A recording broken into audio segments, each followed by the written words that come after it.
So I said, well, just to let you know, your dad and I are in an open relationship. And she was like, I know. I've known that. I heard what you and dad were talking about back, 10 years ago.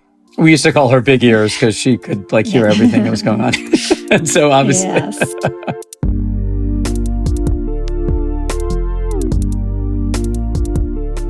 Hi everyone, welcome to Polycurious. I am Fer, relationship coach and host of this podcast. And today I bring you the second part of my conversation with Melissa and Jay. If you haven't listened to the first part of this conversation, I'd recommend you go back and listen to that one first. This is the third episode of our polyparenting mini-series. And Melissa and Jay have been together for about 30 years. However, they only opened up their relationship about 12 years ago. And in the past couple of years, they've transitioned from more of an open relationship structure to a polyamorous one. And today we talk about that transition and how that coincided with their kids going off to college. Melissa also speaks about how having outside partners has helped her connect with a different version of herself that is not just a mother or a wife.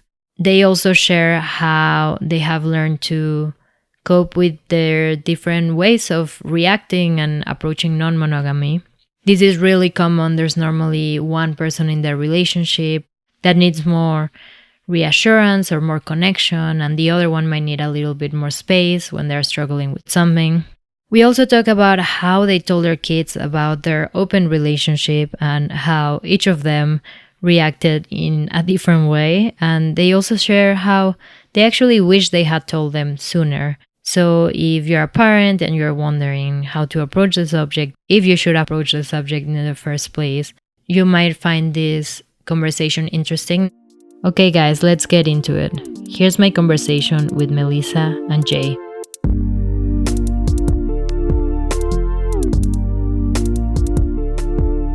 I mean, I guess our E&M to poly transition has happened in the past couple of years. And I think during that time, I think there's a number of factors of why that may have happened. Primarily becoming empty nesters, essentially. Most of our kids had graduated from high school. We had the home to ourselves. So I think there you have more time to yourselves and more time to dedicate not just to us as a couple, but to somebody else. And we did a few times go over Esther Perel's sort of list of topics to discuss with your partner and what our desires were and what we maybe wanted out of our relationship. And I think at one point it came up about traveling with partners, and that became something that, Jay had originally said that would be something on his list to do. And I was the one that did it first or whatever. And that sort of, I think, definitely switched us from being just E&M and seeing a partner once a week or so to definitely being much more involved in our relationships. So was this with someone that you are currently seeing? Do you both have partnerships outside your relationship at the moment? Yes. Yep. We both do. And we both have traveled with them individually. I have a couple partners. I have one of 9 years now. Wow. Okay. And then another one of just over a year or so that we've been dating. And he's the one that sort of, I think, changed our relationship a little bit and moved more to poly. He was more available, more willing to go, travel and all of that. So that's when I started sort of testing those waters a little bit. Interesting. So the one that you've been together with 9 years, you still felt like you were more identified with open rather than polyamorous, even though you were together for 9 years. That's really interesting. So how often would you see each other, or where's the line there? Is it just time commitment or feelings or? Yep. It's his life. He doesn't live in New York City. So, but he's here during the week, not on the weekends.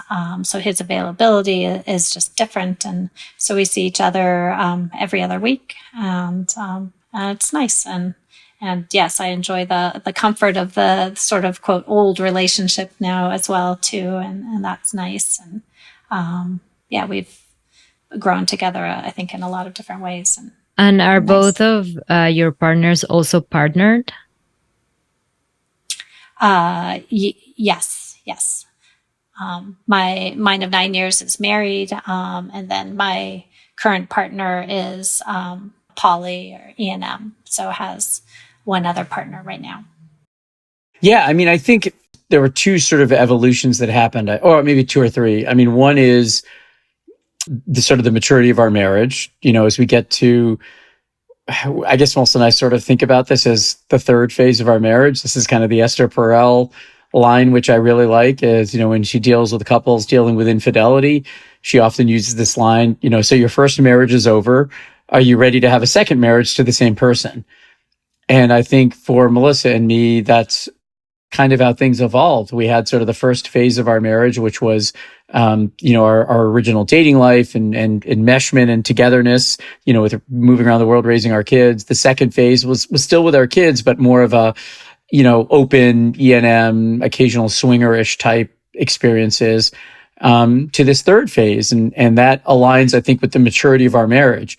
It also aligns itself with now being empty nesters, which is, again, I think a challenge for us a little bit in the poly world. We would love to have other couples who have been through similar experiences to use kind of as role models.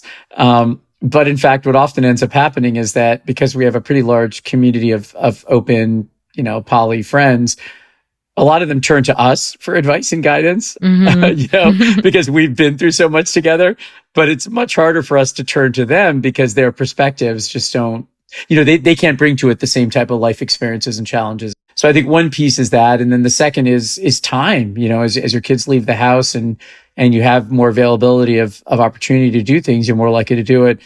And I think the third, and then I maybe have Melissa talk about this, because I think this is what's most important to her, is that, she feels that her growth in life hasn't somewhat been constrained by the roles of parenting and being the spouse, and especially since my career was the more dominant one throughout life, and so part of this more poly exploration is important for her to sort of realize what she wants to be in life, knowing that we're all, there's all some sort of immortality in the end. So anyway, I'm going to stop there because I think that's Melissa's story to tell, but I think it would be helpful for people to hear about. Yes, I mean, I feel that,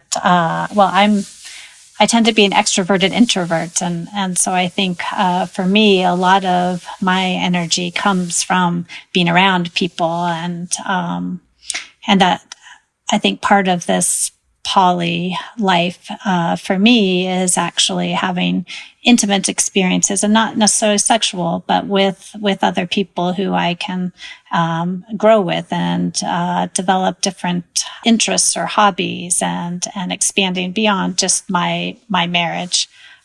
So that I think has been really important to me, and is what, the travel part of it, having travel experiences with somebody outside of just our marriage has, I think, been meaningful for me, and more opportunities with somebody who is very different from Jay, and I think, we both fill a lot of the gaps for each other. You can't always fill everything for that person, and for me, I think having these extra relationships can meet more of my needs that I want. Yeah, I think that kind of transition to parenthood must be so hard on the woman specifically, right? Like, especially if you are the main caregiver, that idea of you like as a sexy woman, like independent, becomes you changing diapers. I think that a lot of women struggle with that, losing a bit of their identity. And even, as I'm sure you guys are, even like if you have all the intentions for things being equal, tends to happen that the man's job pays better. So then that means that it makes more sense for us women. And this will be the case for me when we have children, because Seth earns so much more money than I do. So it's really interesting to hear that having other relationships helps you kind of regain that sense of like, okay, I'm not necessarily just a mother or a wife. Like I can just be a sexy woman going out on a date, right? And I think that as much as you have a good sexual relationship with Jay and your children are one package in a way, right? I mean, now that the children are out of the house, is maybe easier, but like sometimes you can't really get that with your husband, because husband and kids come together, and then that identity is there.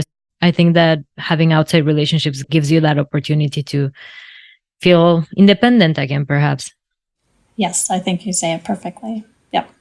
And I would say that this is a challenge that I face, is like actually accepting that. Like for me, the way I've viewed these relationships is somewhat differently than the way Melissa has. I always thought of them as additions, or as just an extra, I don't know if you use food or something as an analogy, like like a side snack or a dessert or something like that, like to make life a little bit more interesting, but wasn't necessarily core to my personal development or meaning in life.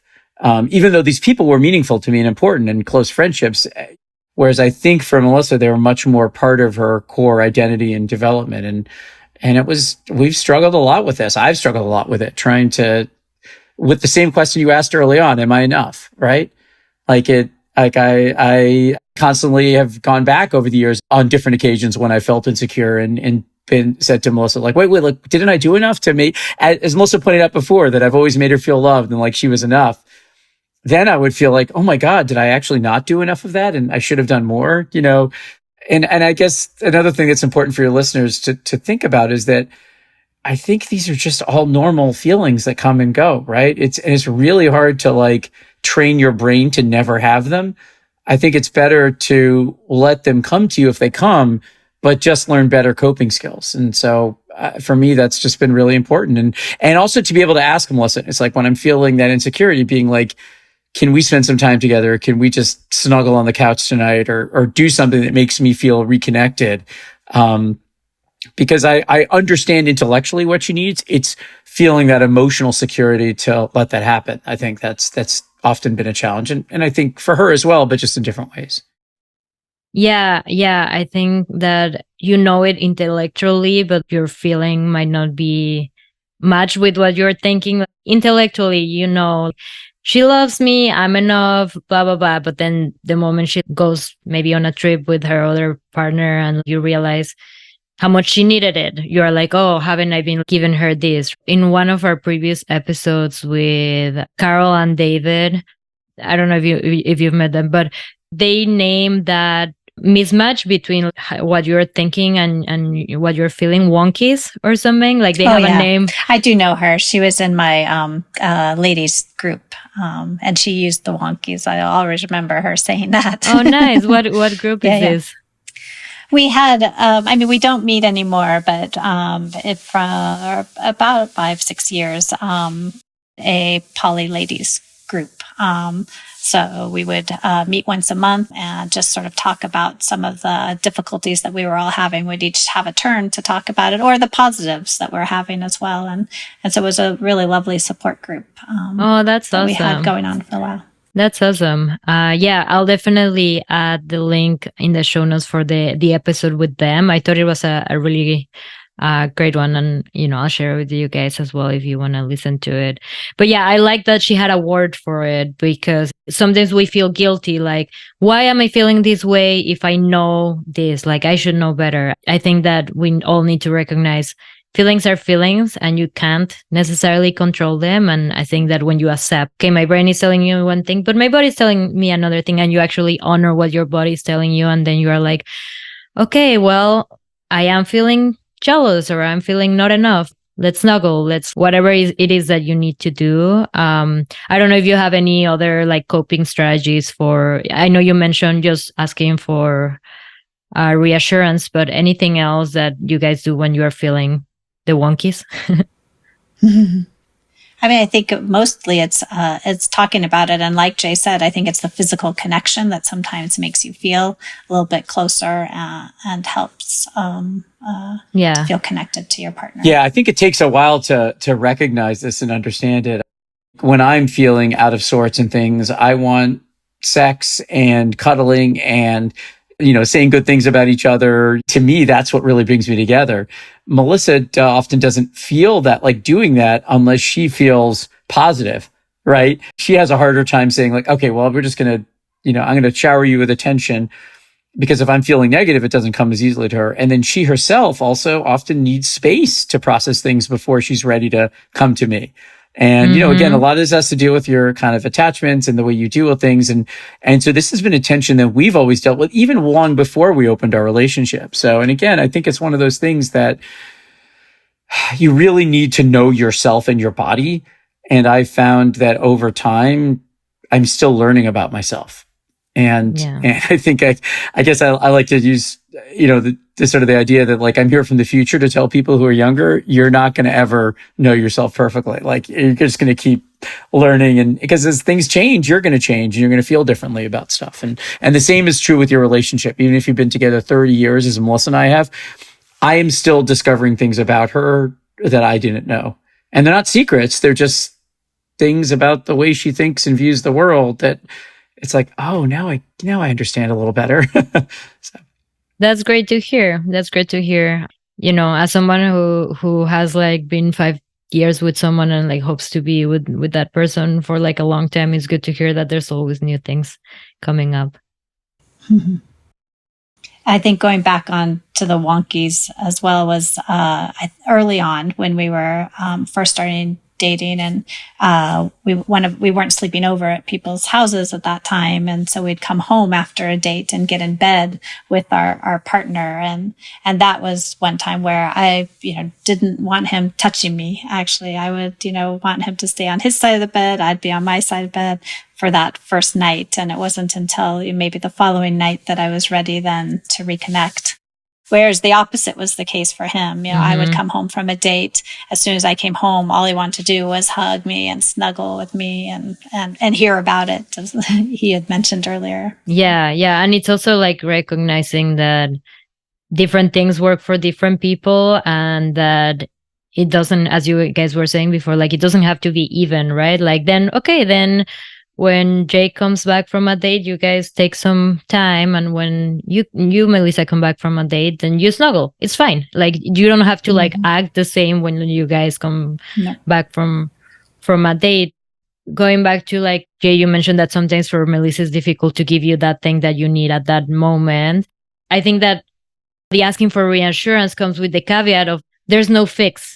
Most of the times it's just, I'm feeling jealous. And it doesn't mean like the other person needs to stop dating. It might just mean, okay, well, let's talk about it. Oh, you're feeling jealous. Oh, I'm so sorry you feel that way, but without taking it on. And then move on, do what you need to do. Cuddle or have sex or watch a movie together or take some space. It might not be the case with you guys, but I think that what often happens is people are like, okay, I'm going to ask for reassurance because I'm feeling jealous. And then the other person is like, oh shit, what did I do? I fucked up. When the other person maybe didn't do anything wrong. It doesn't have to become a whole conversation of why do you feel jealous? What do we need to change? Like maybe you don't need to change anything. You just need to be with the feeling for a little bit, right? Right. Yeah. Yeah. I think the way Jay and I both approach these are different. Like he does want to communicate and talk about it and have the answers and the quick fixes, where I am usually the one, wait, give me 24 hours, 48 hours. I need to process. I need to take some time, and then we can come back together and have a discussion.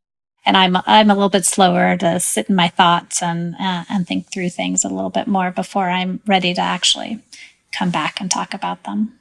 Yeah. People ask us all the time, like, how could you do this? I could never handle it. And honestly, the skills that I've developed by having, intimate relationships with other people outside of my marriage have helped me in my work and in my like non-sexual friend life everywhere. Like I have learned to communicate better. This specific issue you just mentioned, my tendency is to help, even if somebody only wants to be heard or wants hugs.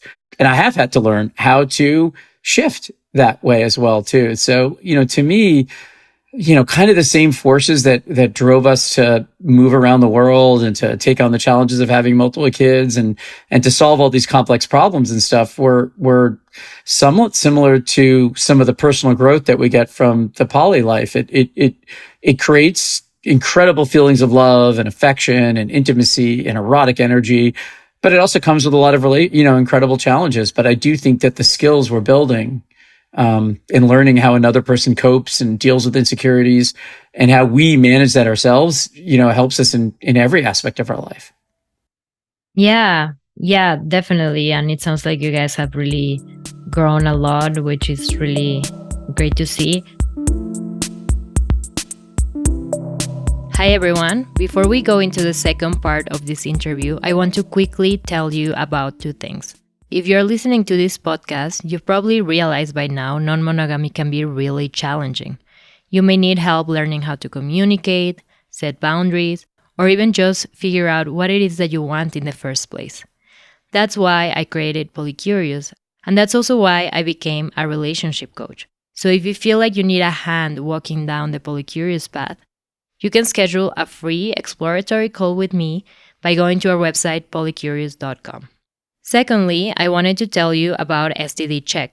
If you have more than one or even multiple sexual partners who are also likely to have sex with other people, getting tested for STDs is so important, especially in today's world where they are becoming increasingly common. This is why we have partnered with STD Check, a platform that makes it extremely easy to get tested. You can pay online, schedule an appointment, and visit one of their many facilities in the US on the same day. And unlike other services that take weeks, they actually send you the results in just 1 to 2 days.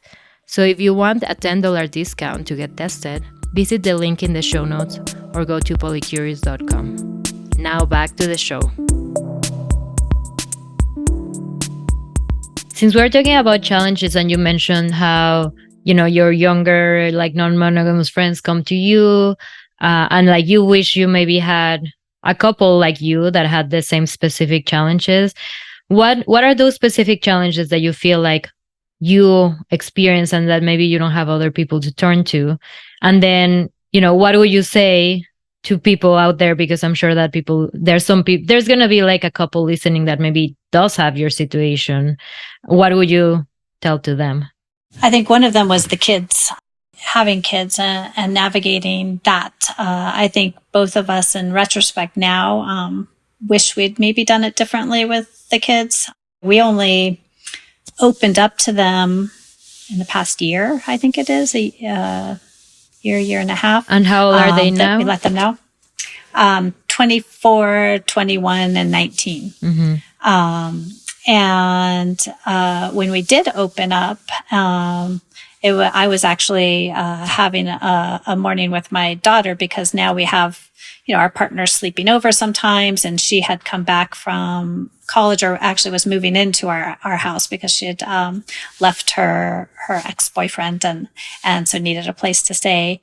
I was actually, I think, going to my partner's place, so I wasn't going to be home, and so I felt like I needed to tell her, and so I said, well, just to let you know, your dad and I are in an open relationship, and she was like, I know, I've known that. And oh, really? And which one's this one?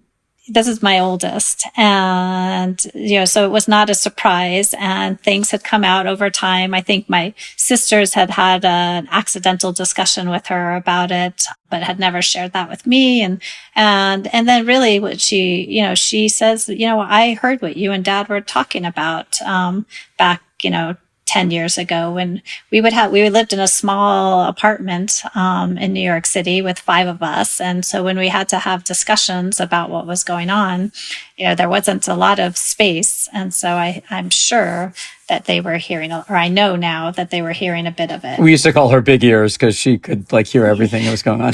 Yeah. So obviously. Yeah. So, and the sad thing is though, she said, at the time I thought you and Dad were getting divorced, and, that there were problems. And so I think they probably would have been a little bit better off had we shared that information with them about what was going on. We at the time thought we shouldn't, because we didn't want them to be burdened with what we were doing, and we thought they had enough on their plate. The last thing they need to do, to know about is what their mom and dad are up to outside of their marriage. So, but I think it would have been nice to have friends to discuss that with, and to have some suggestions about how to go about. Yeah, I would just echo what Melissa said and say, I think we made a mistake in not recognizing that kids are much smarter than I was willing to give them credit for. Number one. Number two is to believe that it's better to hide them from whatever challenges you're going through. I don't think they need to know the intimate details of it, but to reassure them that your mom and I are doing these other things and it's been a great source of fun, but also we might be working on things together to solve them. I think that was more important. I think for me, I've always had this sense, based on the way my childhood was and things, I really wanted to protect them and shelter them from like any instability in the home. And in fact, I think that they would have been better knowing that they always knew that we love each other, but knowing that there was like, oh, we also have this other thing and we're not sneaking around. I think they also felt like we were sneaking around them and they had a right to know. Whereas I still don't feel like they do have a right to know. I still feel that parents have a right to their privacy, because we're in this, it's a dependent relationship. But I do think that there's a level at which they felt there was an element of trust that was broken by us not at least giving them a little bit more information along the way. So anyway, advice to people who have, children, especially, when I think before they're teenagers, it's too young, possibly, depending on your relationship. But when they become teenagers and sexually aware, I think it's important to just be upfront about the fact that you do other things, and also be clear about what your privacy boundaries are and say, look, I'm going to tell you this much. I'm not going to tell you beyond there unless it's really important for you. And how do they feel about it now? Yeah, I mean, I think their general take, and Melissa can give her perspective because she's probably had more intimate discussion. My daughters don't feel as comfortable talking about the kind of intimate details with me. Melissa's had a little bit more of that with them. It's actually really interesting. So I'd say, broadly speaking, they are fine with whatever choices we make as long as we are now telling them about them. I think that's the thing. Number one. Number two is they're very clear that they don't want to know our partners as our partners. Like, they have met people that I've dated or Melissa dated in the past, but it's always been in the context of, oh, here's some friends that are coming over to dinner, as opposed to this is Jay's partner or Melissa's partner.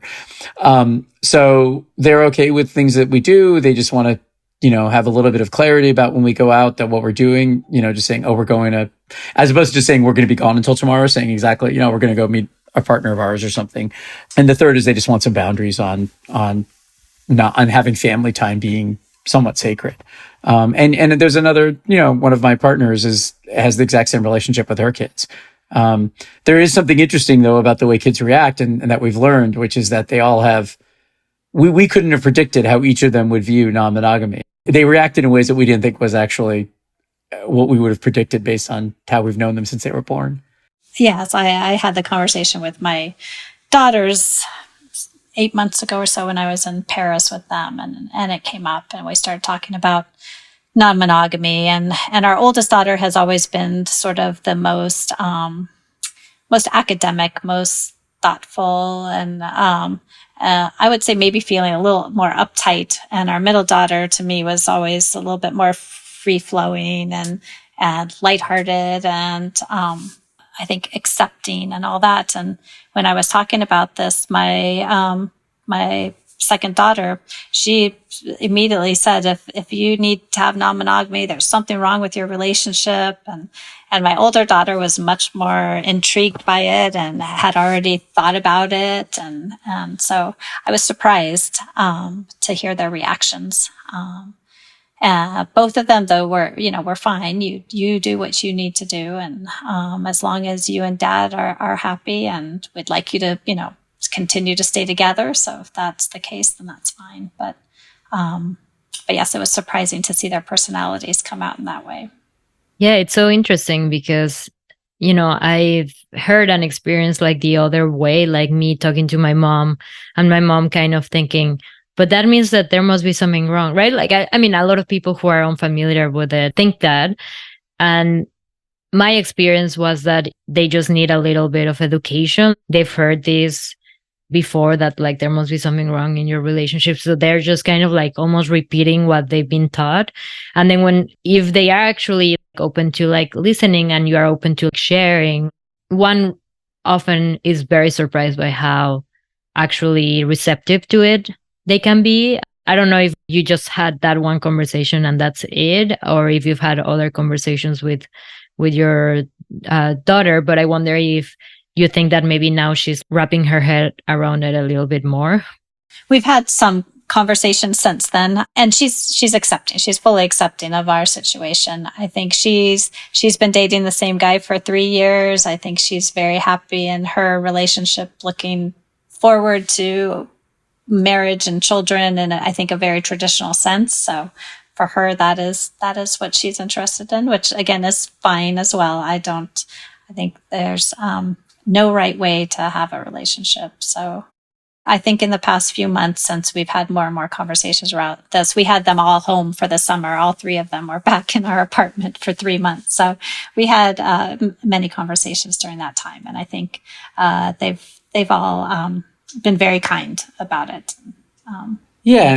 And I think this is where, again, we sort of have to accept the fact that if you haven't been through the long arc of a relationship, decades, it's just very hard to conceptualize how things may change and evolve over time. I can tell you from my perspective, and I assume Melissa would say the same thing, we just had no idea how our interests and personalities and feelings, both about just life in general, but about sex, kinks, other things would evolve over time. And I think we got very lucky finding partners. I know I certainly did, finding in Melissa somebody whose kind of core values and sense of adventure and sense of humor and sense of fun were such that we could evolve and go in a direction like this, whereas I never would have imagined that possible. And for our kids too. And that's what we've said to them. It's like, look, you may want this right now, but you may want something else in the future. And so it's just important to, number one, know that there are different alternatives available. And number two, have the language to communicate them. And I'll just say one thing really quickly about alternatives. I do think that, because people ask a lot of time, like, oh, why wouldn't you get divorced? Or what happens if this happens? And there have been many times Melissa and I have like argued and fought so fiercely that we've thought about like, oh, maybe we should break up. Maybe we shouldn't be doing this together. And we just are profoundly in love and committed to making this work. That's number one. But number two is, I actually think non-monogamy helps because you can get your needs met in other ways. And you can understand that there's a model for marriage that isn't that very tightly enmeshed one that we thought was the only model during that kind of first marriage that we had, or our first phase of our marriage, how we describe it. Yeah. And I think that to your point, Jay, of even though you've had your moments when you've been like, okay, maybe we should get a divorce, ultimately this is helping you staying together. It reminds me something that someone I interviewed said, that it's not like because I fall in love with someone else, then I'm going to break up my marriage and go. I'm actually going to stay in my marriage because I can be in love with someone else and I can be in my marriage still, I feel like that's why I can be long-term with my partner, because not only is he like supportive and we have a great relationship and everything, but like if anything, things get stale or we get annoyed with one another or we get bored or I feel like I need something different, I do have that outlet to like bring back that energy into my relationship, like it sounds like you guys did from the very beginning, right? Yeah, you need to be able to, I think, to look past your own insecurities and recognize that you're both trying to grow together. You have to be willing to adapt and change. And I think the common trope you hear is, oh, they opened their marriage and then they got divorced. So therefore, opening your marriage is the pathway to divorce. Well, the same argument can be made for dating. I mean, I know 99% probably of dates end up without a long-term relationship, right? Over 50% of marriages end in divorce. So you could argue that monogamy always leads to it too. So I think that for me, it's about, and this is why I think your podcast is so helpful and other things, is, let people pick the dynamic model that they want. Let them pick a model that's dynamic and let that model change. If you really love and commit to that person, you can find a way to make it work. And it could involve other people. It could not involve other people. It can change over time. Yeah, and for you guys, it has evolved. Like, sounds like you started kind of wanting to be swingers, and you ended up polyamorous. But I'm curious.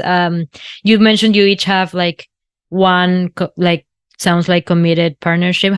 Do you ever play together, or have played together, or have dated someone together? Yeah, we do enjoy being with our other partners and each other as well too. I mean, it's more. I think Melissa enjoys it even more than I do.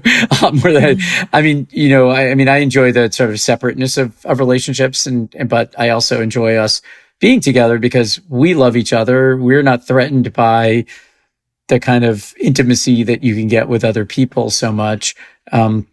So we do like and enjoy and share those experiences when they come together. We've learned over time to be a little bit more, again, like I said earlier on, we were just much more like, oh, let's just try anything. But I think we've gotten a little bit more selective as time goes on about how we bring people together, because we now have a much better sense of, chemistry and issues and how people relate to things. And so we are a little bit more thoughtful about when we do kind of group activities than we might have used to in the past. So sounds like you have played with Melissa and her two partners in separate, I assume, like settings, in like every configuration you can possibly imagine. Let's put it that way. With them just as a small group, them in a big group, then with other people. Yes. Yeah, we've kind of done everything. Yeah. Right. And same the other way around. Yeah. Yeah. I mean, we're pretty much open to I mean, for us, sex I guess maybe there are many different meanings, but there's the playful component. There's the sort of romantic and love component. And there's times when it has all of those together. Right. So we enjoy it for every aspect that it has. I mean, I think as time has gone on, we're much more interested and committed to our relationships being these very meaningful and deep love connections. But it doesn't mean we don't also enjoy playing from time to time and having fun when the circumstances and things are right with other people.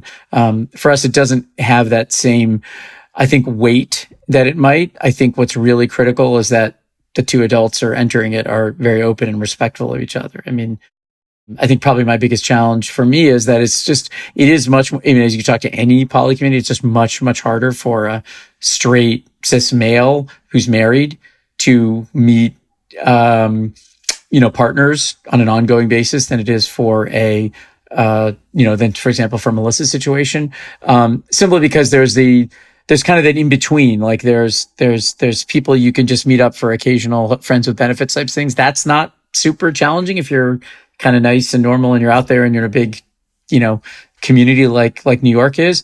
But finding people who want to have a sort of deeper, more meaningful, in-depth commitment while you're also married, I think it's much, much more challenging in some ways for men than it is for women. Although I think there's people that could probably give you, they're probably, as soon as I say that, I'm sure there are probably 100 examples somebody could give in converse. But I guess that's kind of been our experience a little bit. Mm-hmm. Oh, I was just thinking back.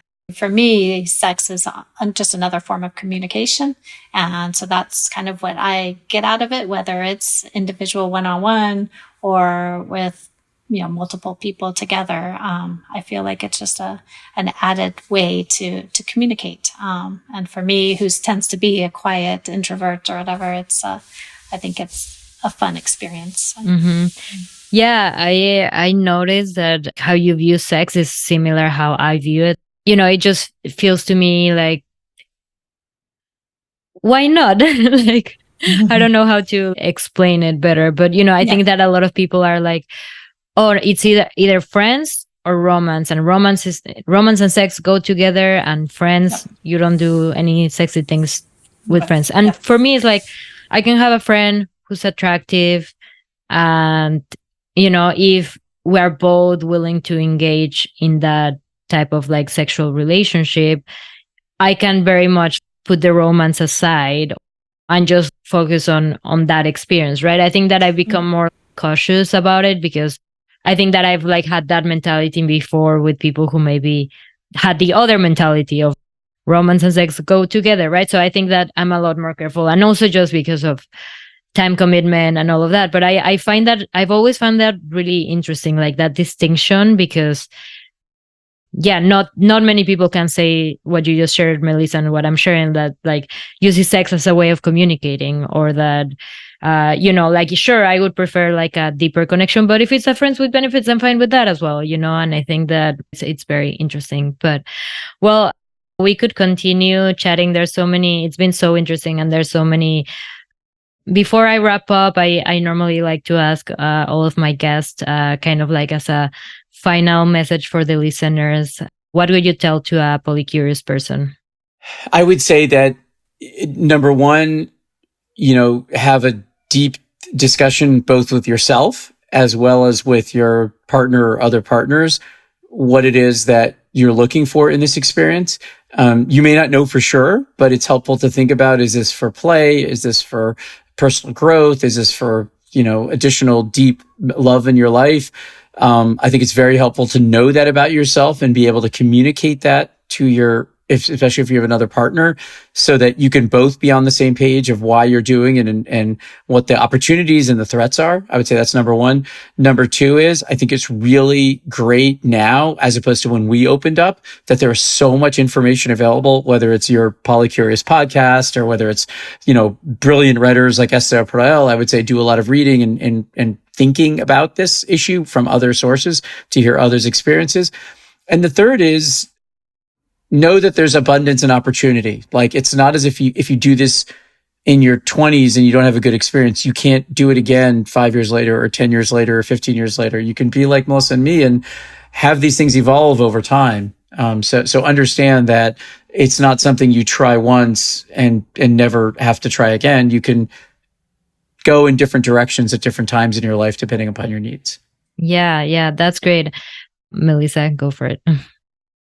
Yeah, I think my thoughts probably mimic Jay, and number one, being intentional about what you're doing. Be thoughtful. Read up on things, listen to podcasts. But with all that, be flexible. Because things will change. You can prepare all you want and think that things are going to happen the way you want, and I could say probably 100% with certainty they won't go the way you necessarily want or expect. One phrase that our friend who's part of this community often uses is low expectations and high possibilities. So don't have high expectations, but know that the possibilities are high. For your experiences. I love that. Well, thank you guys so much. Thank you for having us.